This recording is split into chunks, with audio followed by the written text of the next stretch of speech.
Good day, Brutal Planet listeners. This is Eric Peterson, quarantining from Salt Lake City. Today I have the honor of being joined by Maurizio from the band KATAKLYSM. How you doing today? Doing all right, man. Good. Doing all right. Where are you quarantining from today? Florida. Oh, wow. First place in the country. So you actually are quarantining.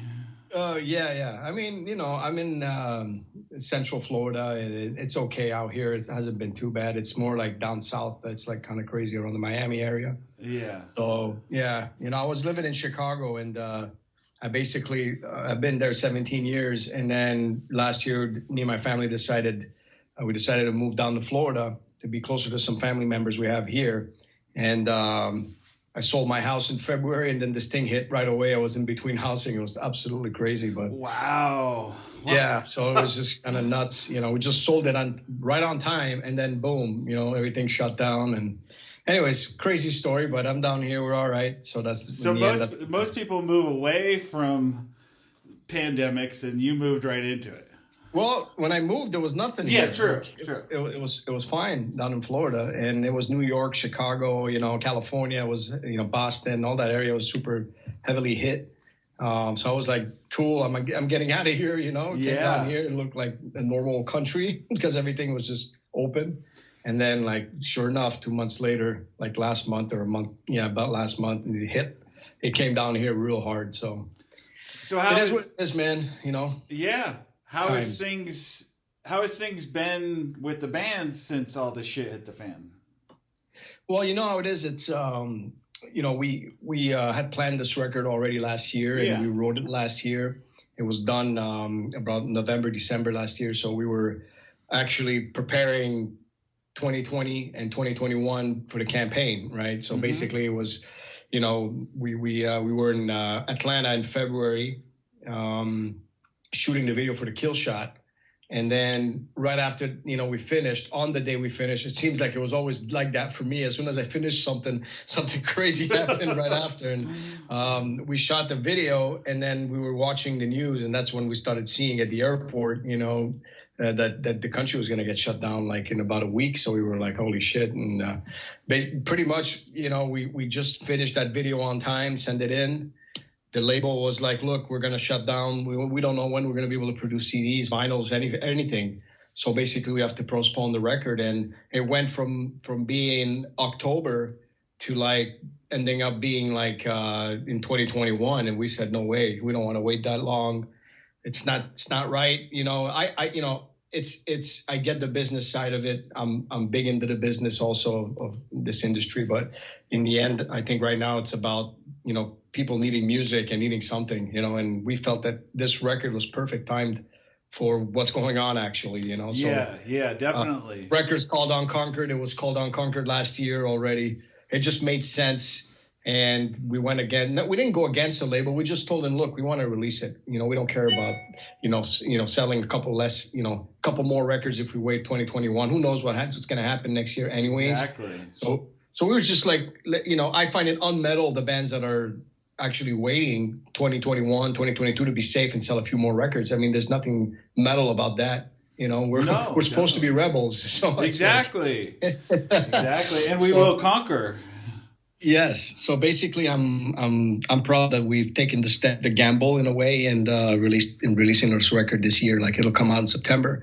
We got our singles coming out now, so we're happy. So it comes out on the 25th of September, and can you tell us a little bit about the recording process? I mean, you guys have done 14 albums, and you have a formula. I mean, did you use the same formula, or are you trying something new now?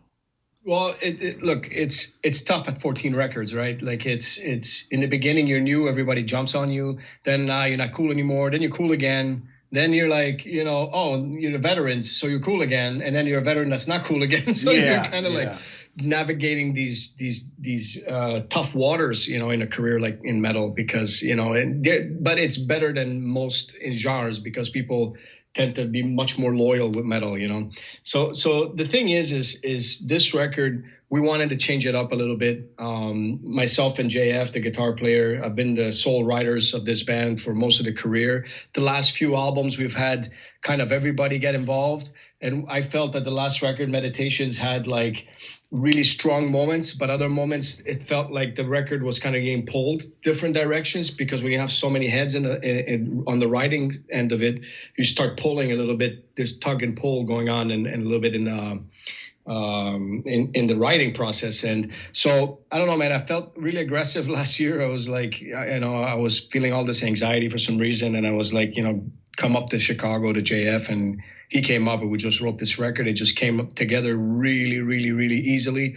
As far as like the writing's concerned, we knew that we wanted to make a real aggressive, strong album. He updated his guitar sound from a 6-string to a 7-string. It's the first time we do that, in 14 records. Wow. Almost 30-year career. And my bass player went from a 4 to a 5, and that amplified the sound a lot. It made everything just like more evil and more like on the deep. So basically that was the major changes. And the big change was also the producer. We got lucky on this record because we got Colin Richardson to produce a record from the UK. He's I don't know if you know him, but he's like a legendary producer in the metal world, and has produced some of the greats like Slipknot, Carcass, yep. Bullet for My Valentine. I don't know if that's really metal, but exactly. But he produced. He's done some really cool classic records like Napalm Death, I believe, as well, like stuff that we grew up on. And he was retired, and that's the cool part about it. He was retired, and we knew his assistant. He was just doing some indie rock in England, and just for fun. And then he heard the demo tracks, and he was like, I got to do this record. So he came out of retirement to do this album. So that's what's the cool thing about, this special, I think, record for us. So a lot of things aligned. The weird thing that you said in that last little bit was he was doing indie rock for fun. Right. What part about that is fun? Like basically, like maybe it's easy for him. Yeah, maybe. So I don't know. So the single you released, Kill Shot. Tell us a little bit about the song, and then please tell us about the video. Damn, it's intense. Right, it is intense, right? And it's very Machiavellian in its nature. It's very revenge-oriented type of theme that's surrounding the song as far as the concept is concerned. The song is it's rooted in something that happens that's real bad, and then at some point you calculate your revenge and you execute it. That patience sometimes is the key to making things right. And for me, I'm the type that, I'm not turning my cheek. If you hit me, I'm going to hit back. Yeah. Just that's my nature. And that's the type of song, obviously the concept is open. We chose that concept because we were talking with the director, and we felt that was kind of cool thing, because it's kind of, something that's common at the moment, and a lot of this crazy stuff's going on, and we felt like, putting a voice for it out there would be cool, to help. And then at the same time, it's kind of like, it's metal, especially the ending, right? So it's and all the actors were really awesome, and they were awesome to do it. We almost didn't make that video happen, not because of the COVID thing, but because all our flights got canceled, because half the band lives in the U.S., half lives in Canada. So the other half that were from Canada kept missing their flights because they were canceling. I don't know why. And we ended up getting to the shoot around 8 o'clock at night. Wow. And we were supposed to be there at 1. So, we ended up shooting fast and during the night, and it was just kind of like crazy. And we ended up making it happen, and it was fun in a way, but crazy. And the video was shot, you mentioned earlier, in Atlanta, right? In Atlanta, yeah, with Scott Hansen. Yeah, because it just seems like, just watching the video, is obviously filmed, like you said, I think in February, because it seems like it has that northern vibe, like everything's kind of dizzy and dismal and all that kind of stuff. Yeah, it was shot in a rural area of Atlanta.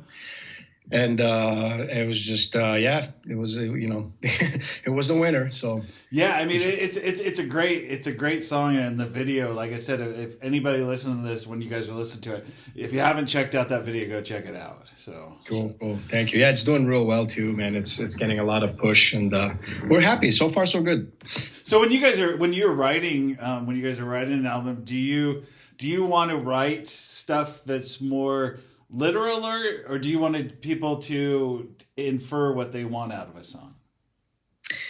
I think I write it in an open way, and obviously it comes from an idea that's personal, right? And then I write it in an open way, and then people can attach their own story to it, because I think music is therapeutic. I think that it's something that everybody attaches itself. You're feeling sad, some people go and listen to really sad music, and then you got people that need the pump for the gym and whatever. So it goes with your mood, right? So I there's different kinds of writers, and there's some that are storytelling, and then some that are more realistic, logic and all that stuff. I consider myself more of a realistic logic, what's going on now type of thing, or an emotional, psychological type of approach on lyrics about whatever happened. Maybe something happened to me in the past that still scars me, and I bring it back into this, like, a song like Underneath the Scars. Like there's different approaches to this actual themes, but they're more psychological when it comes to me. Yeah. If you're Cannibal Corpse, you're doing horror storytelling, right? So everybody has their own thing. To me, needs to be meaningful, and like something that for me is real, like that I can attach my life to it, because like I said, it's therapeutic for me, and that's why it is the way it is. So in a sense, would you say that? I mean, it's you already did say it's very therapeutic, but would you say it's very it helps you move forward from situations and move on to things? So it has a positive meaning to you. Look, absolutely, and some people can take music and make it negative, right? It depends how you approach it. I can't remember a time in my life where music wasn't important. Yeah. Like since I was a kid, it was kind of the first thing that like got me into like, I listened to music and said, I want to do this, it makes me feel good. It makes me kind of, think, it also opens my mind, and, it's everybody's got their thing, but I've never been a big book reader. I'll do audiobooks, I'll do movies, and I'll do music. I'm more of a listening and watching type of person, and then so it's just everybody, I guess, got their own thing, but there's no way that you eliminate music from life, you got problems. Yeah, you do. And it's funny because even like your guys' kind of music, the black metal is just you can still find positive in it. Look, it's I don't know about black metal if there's a lot of positivity in it, but like in our genre, like, that's what I meant, death metal. Like in our world, it's I think there's a lot of bands that do it with a positive ending to a message, like there's bands like Hatebreed that are all about fighting back, and the positive thing in it is there. Some bands are just, like I said, storytelling a situation that's going on in the world that sucks, and then they just talk about it. And then some are political. I try to stay away from all the politics. I'm more of a, like I said, you go outside the street where you live, what's going on. Yeah. And then what's going on a little further than that. And that's pretty much where it's more of social based, and I think it does have a positivity talking about it. And then because with Cataclysm, I noticed one thing that's great, that's followed me all my career. I go to shows, everybody singing the lyrics, everybody in front. And so that means that they're paying attention, and it attaches themselves. So that means my story, or what I'm thinking about, or what I'm seeing, is attaching to other people around the world that are like saying, yeah, man, I get that, So I think that's very important for me as a lyricist. And bringing the concept of this band out, Yeah. And I mean, since you guys have been around since like '91, and I would consider you guys one of the pioneers for death metal. How do you feel that the genre has changed? I mean, it's changed dramatically with many things, and then certain things have stayed, right? So basically, obviously when we started, we were kind of like entering the second wave of it, I believe, or we're in between the first and second wave, something like that, because then there was the first wave, which was all the, the Cannibal Corpse, the Morbid Angels, the Suffocation, the Deicides, were all part of that late 80s going into the 90s type of movement, for death metal. Death, obviously, one of the first, if not the first band to kind of launch all this. And then from that, there was kind of like this transitional period in the early 90s, and then Cataclysm was there, the Hypocrisies, a couple of us came out around that time. And then after that, there was the Nile, the Cryptopsies, all this other stuff. So there's been two massive waves of death metal that were kind of similar and kind of working into each other. One was more technical, one was more easygoing, more in the melodic end or grooviness or catchiness, so it depends where you were, what you liked in your death metal. Like a band like Obituary is not the same as a band like Nile. They're two different things, but they're still related to each other as death metal, But after that, there was massive change when the deathcore scene came in, which was kind of an amplification of like metalcore meets death metal, and going into that 7-string guitar and all that, changing the sound, the look, So the challenge for a band like us was to kind of stay relevant during this entire changes. We're not talking 5 years here. We're talking going on 3 decades next year for Cataclysm. So that's a lot of time, and that's a lot of every 10 years there's massive changes going on to cultures.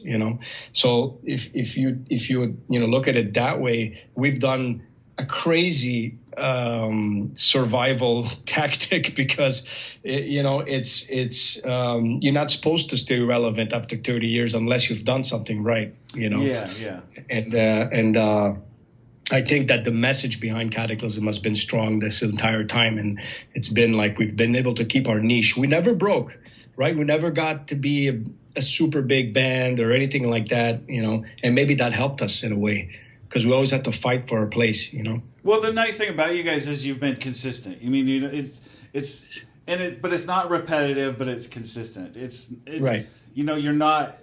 I'm not going to expect a Cataclysm that's a Lulu album. You're not going to put out a Lulu. I'm not getting a Lulu. Yeah. I mean, we're going to get what you get, but things are different, but yet they're still the same. Right. Well, when you're Metallica, you could probably gamble all you want because you got your classic records, the first 4 or whatever, and that's it. You know what I mean? It doesn't matter what you release afterwards. You got your fans for life with those type of records. Exactly. So it's. I think they're allowed to do Lulus once in a while. Yeah. Yeah. So as far as the album itself, Unconquered, is there? You guys you're releasing on the 25th of September. Is there any limited editions or album vinyls that are colored or anything like that? Sorry about that. Is that me or you? No, it was me. Oh, okay, I'm sorry. I thought it was me. No. So it's usually it happens. Does it? Okay. No, yeah, we do actually. We got 2 different versions, right? We got some that are getting sold by the band, and some are getting sold by the label. So we got our own splatter vinyl that we released that are it's just we're the only ones that are selling it. We have our own T-shirt, the white T-shirt with the Unconquered Beast on it and all that, and that we're selling that as well. So we got a few things that are just Cataclysm, and then Nuclear Blast is actually selling their own versions of it. There's one that has like a stress ball, which is a heart, which is kind of cool. Nice. So everybody has different things to sell, so we're happy about that. We're happy that we're getting the chance also to sell our own stuff and get us through this kind of tough time at the moment. Yeah. And tell me a little bit about the album cover. I'm just curious about the album cover. Who designed it and how'd you come up with it? Concept. Well, look, I don't know if you're familiar a bit about the past, but we had this beast before on 3 of our records, but he was done in more cartoonish type of way. And on In the Hours of Devastation, Prevail, and Heaven's Venom, those 3 records had like the beast, we call the Heart Beast, we call him. And he got killed on Heaven's Venom, and then we stayed 10 years without him, and that experimented with different artworks, different ideas. And I thought that this was the time to bring him back because the band's going on 30 years. We wanted to bring back, show that the beast of the band, the heart, is back.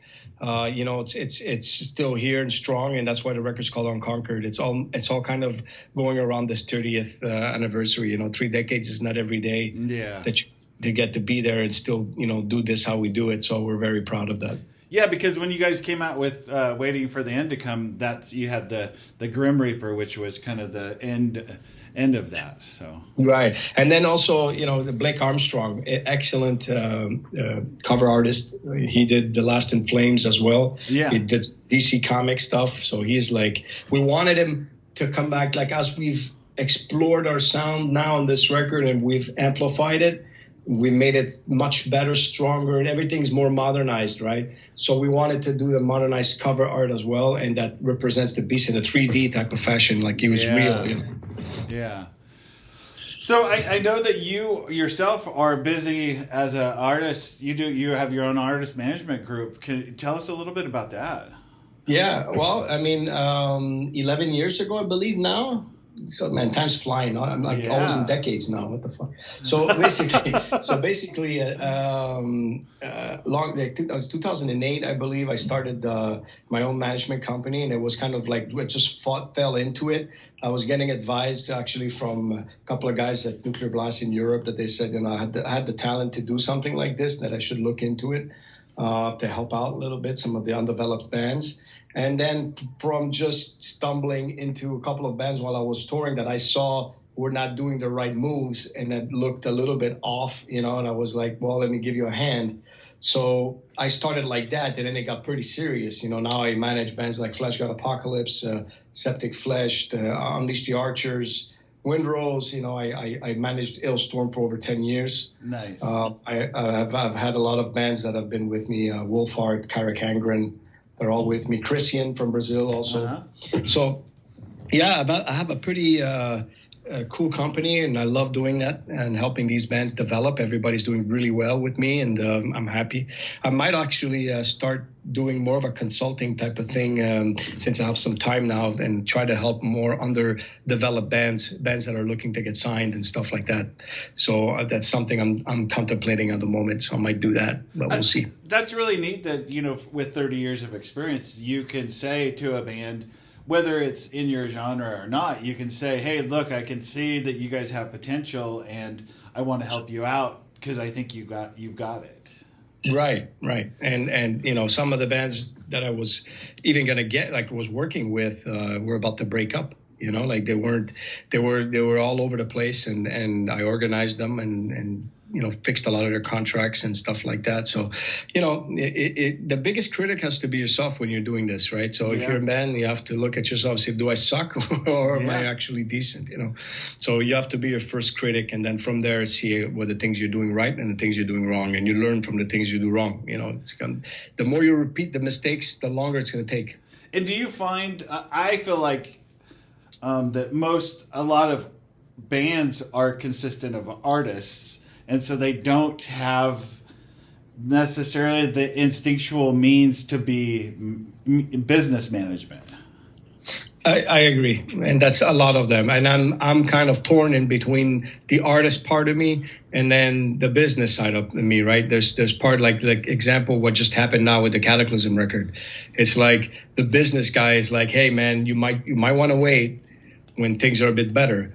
And then just because it's going to be easier to move things around and you could support it properly with touring. Yes. But then the artist in me is like, no, man, you're not doing that for that reason, right? You got into metal for a different reason, and you should support that first, because that's the one thing, no matter what, that people will always attach and your business will stay intact. So it's kind of still a good business move because it's rooted in being truthful, Mm-hmm. So yeah, I mean, for me and myself, doing a lot of photography and stuff, I have the art. It's just that you don't have, because you're an artist, you think differently, so you don't have the way to promote it. It's hard.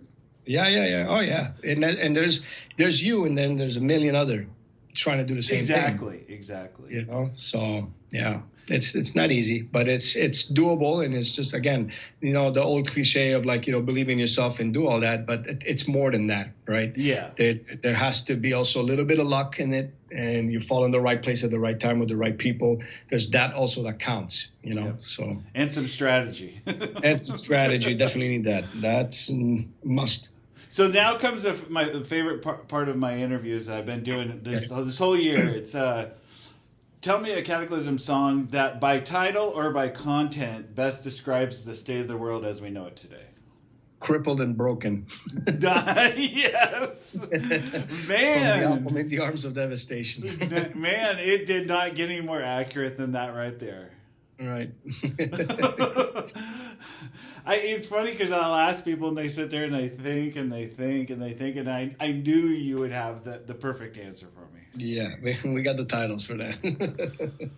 Well, thanks, Maurizio. I appreciate your time, and everybody go pick up the new album Unconquered on the September 25th, and we will stay in touch with you guys.